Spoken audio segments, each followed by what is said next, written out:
So, coming to Jammu and Kashmir again, what has been your party's stand since 91 in terms of, what you think would be solving it? I mean, after all, in 91, Mr. Mulri Manohar Joshi went an Ekta Yatra there, which was again seen as contributing to boosting the morale of the militants.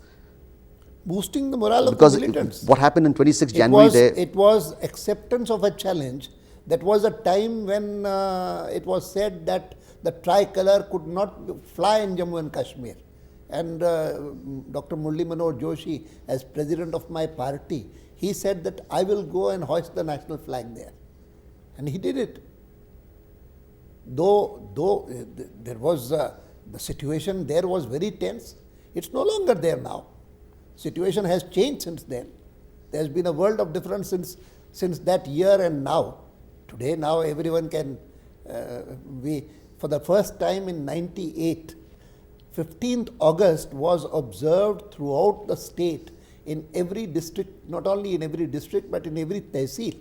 And which has been happening in 99, in 2000. It's a sea change that has come about in Jammu and Kashmir. Despite militancy, despite the fact that innocent people are still being killed, and of course most of them by bomb blasts and these explosives. I come back to Punjab in 83 in another episode. We talk about what has been your party stand on the Anandpur Sahib Resolution, which actually many of them has seen as a challenge to the constitution. The interpretation has been. What has been the BJP stand or your own personal stand? We have never agreed with the Anandpur Sahib Resolution. But militancy has not been because of the Anandpur Sahib Resolution. That has been there. The Akali Dal has been propounding it for a long time. So much so that I have seen the Punjab government's, Akali government's representation to the Sarkaria Commission, with which I do not agree. They said that Punjab has become the homeland of the Sikhs, and therefore the approach should be different to the center-state relations. I believe that Punjab's principal lesson to the rulers of the country, to all politicians, is never promote extremism and terrorism just for political ends. In Punjab, the Congress party tried to do it in order to combat the Akali Dal, which was their principal adversary. They promoted extremism. They promoted the Bhindranwale cult. And the consequence has been terrible, not merely for the Congress, but for the whole country. They did something similar in Tamil Nadu.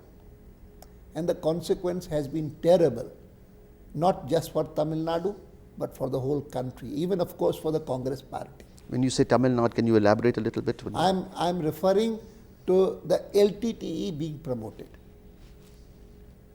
And from one extreme of promoting LTTE to the other extreme of sending your army to curb the LTTE in Sri Lanka. These were steps which do not seem rational at all. But basically, militancy in India grew first of all in Punjab, and that because the ruling party at that time felt that it was a simple way of containing your political adversary. And of course, the Akali Dal also lost a lot because of that, but the Congress party and the country lost much more. Simultaneously, our neighbor felt that in their pursuance of the proxy war, the birth of extremism in Punjab and militancy in Punjab would be a very suitable instrument. And so, Jammu and Kashmir came later, but militancy in Punjab grew first. During that period when Jarnail Singh Bhindranwale was sort of becoming almost a myth. What was the BJP stand, or what was your party stand? We were strongly opposed to extremism and militancy as propounded by Bhindranwale, and the result was that there was hardly a district in Punjab where our office bearers of the party were not killed. We lost our Punjab state president, we lost our youth leader, we lost so many people. Literally hundreds of party activists lost their lives. And do you think that what happened with Operation Blue Star was inevitable, given the fact that arms were being used inside the Golden Temple, or what was your position then? Our position then was that action is necessary, and but it is also significant that even while we thought that action to curb the militants in Punjab is necessary, we defended the Sikhs in 1984 when innocent Sikhs were being killed in Delhi. And we said, and it cost us very dearly in that election of 1984, where we slumped to our lowest position ever in political history. But this was our approach, that while militancy must be firmly dealt with, we should not allow these Pak-inspired Sikh militants to be identified with the whole community, and on that account innocent Sikhs being massacred in Delhi, burnt alive as they were. So this was the distinction that the BJP drew, and very emphatically. And this has been put on record even by all Sikhs in Delhi. I remember people saying, and the RSS particularly was in the forefront of providing succor and refuge to Sikhs in Delhi. Let's go to another area of agitation, insurgency, Assam. What was the BJP's, how did you react when the students first began in 79, the ASU movement, the blockade of the oil against the influx of what they called foreigners in the electoral rolls of Assam? Illegal immigration in Assam has been a real problem.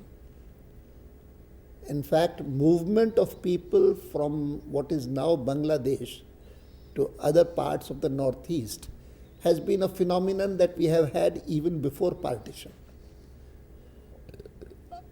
After partition, after the formation of Bangladesh, this became a real issue for Assam, and during the student movement in Assam, we were in support of the movement, though not in support of any such extreme step like blockage of oil movement. But the movement broadly did have our support. Unfortunately, while the movement brought AGP to power, after coming to power, there has been a deterioration in the quality of the leadership and the approach of the leadership, which has led to discontentment and all that has led to ULFA being formed and militancy taking roots. And our neighbors have been keen to exploit that. They have used it. In 83, the Nelly massacre takes place. What do you think, was there because there was communalism that was taking place now in Assam, and because the thousands who were massacred there were mostly from Muslim-dominated villages? Yes, these massacres are ugly incidents. They have they cannot be condoned. They cannot be justified. That was a very nasty incident. But much has happened after that. And my feeling is that in the last 3 years or so, militancy in the northeast, militancy in Assam has come down considerably. So much so that ULFA earlier had very wide support among the people. Now it's no longer there. So much so that there have been a series of incidents where Ulfa militants have been lynched by the common villagers or handed over to the authorities, security authorities. There have been a large number of surrenders of Ulfa militants. Though in some parts of the northeast, like Manipur and Tripura, militancy has grown. In Assam it has come down, and in some other states are absolutely peaceful, like Mizoram, like Sikkim, like even Arunachal, one or two districts apart. So that this feeling that the entire northeast is in the throes of militancy is not quite correct. But Assam still needs great attention, and so do Tripura and Manipur. You know, in 1991, the economy of India was being changed with the coming of Narasimha Rao's government and the globalization that was taking place. What was the BJP's, I mean, what were you reacting to it at that time? I'm putting it in that context there, please, because this is... We in the BJP, earlier in the Jana Sangh, have always been strongly critical of the license permit quota Raj foisted on the country by Congress leaders because of the influence of Marxism. Because I always recall an editorial written by the Pravda, sometimes in 89 or 90. Gorbachev was there, and in which the pathetic plight of India's economy was mentioned.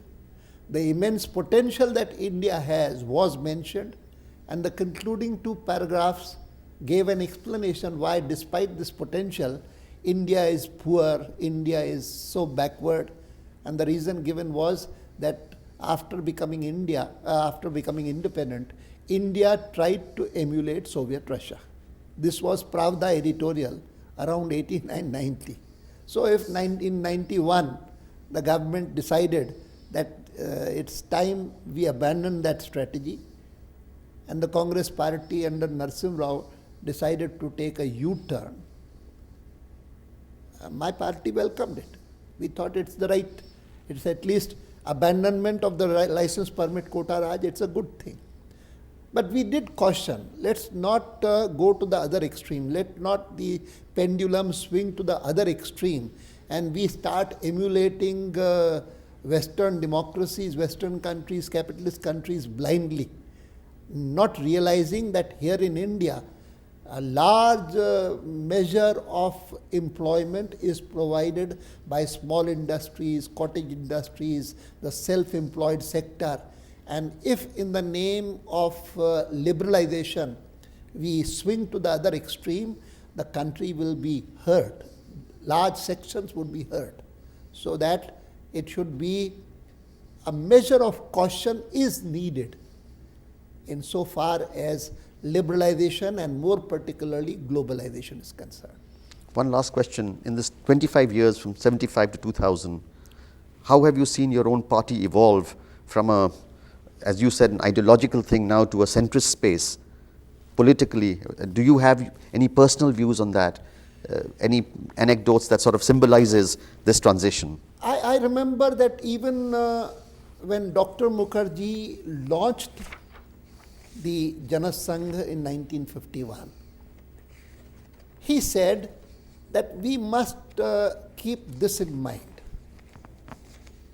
that our party should never be hidebound to any dogma. The world is changing. India, of course, has just become free, and we have to be willing, we should be willing to experiment. And he was the person who really promoted the public sector as Minister of Industries.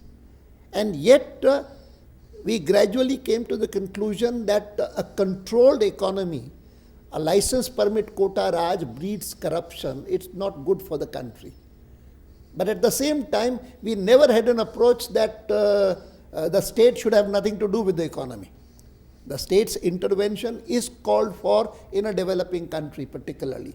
So that basically this approach that we should not be dogma bound, it should not be a dogmatic party, has been there with us as part of our mindset, even though we did subscribe to a broad ideology which we described as cultural nationalism.